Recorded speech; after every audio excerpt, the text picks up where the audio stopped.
On va faire un peu le point sur cette semaine de violence en Égypte avec Brahim Saïdi, professeur en hautes études internationales de l'Université Laval. Bonsoir, Monsieur Saïdi. Bonsoir. D'abord, est-ce que ces élections législatives ne devraient pas être annulées compte tenu le climat actuel qui est si tendu?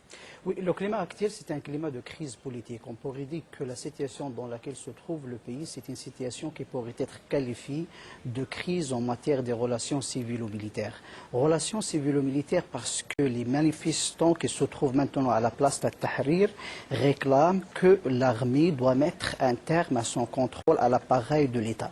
Et de leur côté, les manifestants qui ont déclenché la révolte populaire en janvier-février, ils veulent un régime démocratique et n'ont pas l'envie de retomber dans une démocratie contrôlée par les militaires. Ils veulent des institutions civiles, c'est-à-dire l'armée n'a pas manifesté une volonté réelle pour remettre le pouvoir aux civils. C'est ça l'essentiel de la crise actuelle, c'est une crise de relations entre les civils et les militaires. Les manifestants veulent une démarcation claire et nette entre la sphère politique et la sphère civile. Exactement, mais quand même, les militaires sont au pouvoir. Pourquoi est-ce que la population, ces manifestants, demandent le retrait des militaires si de toute façon, il y a des élections qui vont commencer demain, qui vont être mises en branle? C'est bien ça, parce que pour les manifestants, parce que dans le cas de la crise actuelle, il y a trois composantes essentielles dans la vie politique. Il y a l'armée qui dirige le pays et qui contrôle l'appareil de l'État et qui n'a pas manifesté une volonté réelle pour céder le pouvoir aux civils.